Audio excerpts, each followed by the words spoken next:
اہم چیز روزہ. اس سلسلے میں خاص طور پر 9 ذی الحج کے روزے کی فضیلت بہت آئی ہے. 9 تاریخ کا روزہ رکھنا، جس کو یوم عرفہ کہا جاتا ہے، جس روز حاجی حج کرتے ہیں عرفات کے میدان میں، سب سے زیادہ لوگوں کی بخشش ہوتی ہے، بے شمار لوگوں کی گردنیں آگ سے آزاد ہوتی ہیں. تو جو لوگ وہاں نہیں پہنچ سکتے وہ اپنے گھروں میں روزہ رکھ سکتے ہیں. اب اس میں تھوڑی سی کنفیوژن لوگوں کو ہو جاتی ہے، کیونکہ ہمارا ہجری کیلنڈر عموماً 1 یا 2 دن پیچھے ہوتا ہے بنسبت سعودی عرب کے. تو اس میں پریشانی کی ضرورت نہیں. جیسے نمازوں کے اوقات اپنے اپنے ملک کے الگ ہیں، اسی طرح باقی تاریخیں بھی اپنے اپنے ملک کے اعتبار سے ویلڈ ہیں. ورنہ آپ یہ بھی کر سکتے ہیں کہ آپ اپنی 9 تاریخ کو بھی روزہ رکھ لیں، اور جس دن وہاں حج ہو رہا ہو اس دن بھی روزہ رکھ لیں. کیونکہ صرف ایک ہی روزہ نہیں، بلکہ ان سارے دنوں کے روزے کی بہت فضیلت ہے. 9 دن کے روزے کی. حضرت حنیدہ بن خالد اپنی بیوی سے اور وہ رسول اللہ صلی اللہ علیہ وسلم کی زوجہ مطہرہ سے روایت کرتی ہیں. وہ فرماتی ہیں کہ رسول اللہ صلی اللہ علیہ وسلم 10ویں محرم اور ذی الحج کے 9 دن اور ہر مہینے کے 3 دن اس طرح کے پہلی پیر اور 2 خمیس روزے رکھتے تھے.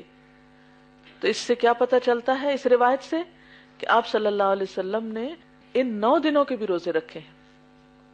ٹھیک ہے نا؟ یعنی پورے 9 دن بھی آپ روزے رکھ سکتے ہیں.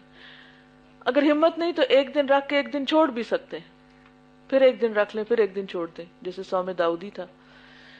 تو جو آپ کو سہولت ہو. ورنہ ایک دن کا روزہ تو لازمی رکھیں، اور وہ کیا 9 ذی الحج کا.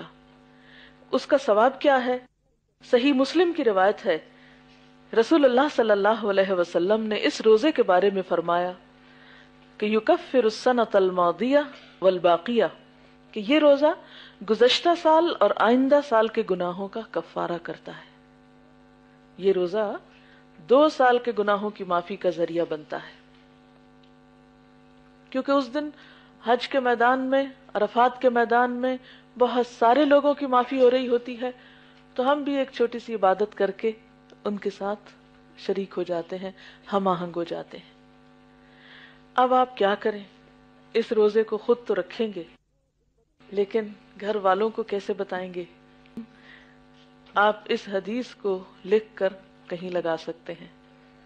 شادی کے کارڈ جو فالتو گھوم پھر رہے ہوتے ہیں گھروں میں، اتنا مہنگا کاغذ یا کارڈ ان میں استعمال ہوتا ہے، ان کے صاف حصوں کو کاٹیے، ان پر اچھی سی کلرنگ کریں اور یہ حدیث لکھ کر سب رشتہ داروں کو دے دیں. ٹھیک ہے؟ اس کے علاوہ یہ ہے کہ یہ بروشر جس میں یہ سارے مسائل موجود ہیں، تقریباً یہ چھپا ہوا بھی موجود ہے، آپ یہ بھی ایک ایک بھیج سکتے ہیں، دے سکتے ہیں، تاکہ وہ خود بھی پڑھ لیں. زبانی بھی بتا سکتے ہیں جہاں آپ مناسب سمجھیں. مثلاً آپ کیسے بتا سکتے ہیں کہ ایک دن پہلے آپ کہیں کہ میں سوچ رہی ہوں کل روزہ رکھ لوں. گھر والوں کو مثلاً شام کے کھانے پہ آپ کہیں کہ میرا دل چاہ رہا ہے کہ کل میں روزہ رکھوں، تو پوچھیں گے کہ کیوں، تمہیں کیا ہو گیا ہے، کوئی منت مانی ہوئی ہے؟ تو آپ کہیں گے کہ نہیں، کل کے روزے کی یہ فضیلت ہے. تو وہ کہیں گے کہاں لکھا ہوا ہے؟ تو آپ لکھا ہوا نکال کے دکھا دیں. پھر اگر وہ رکھنا چاہیں تو ان کو بھی سویرے جگا دیں، اور اگر وہ نہ رکھنا چاہیں تو ان کو برا بلا نہ کہیں. اب بات یہ ہے کہ اس روزے کو خالصتاً اللہ کی رضا کے لیے اور گناہوں کی بخشش کے لیے، اپنے گناہوں اور قصوروں کا اعتراف کرتے ہوئے اللہ تعالیٰ سے دعا بھی کریں اس دن، اور جب روزہ افطار ہو تو اس وقت پھر مزید دعا مانگیں انشاءاللہ تعالیٰ. تو یہ آپ کے لیے ایک بہت بہترین نیکی ہوگی.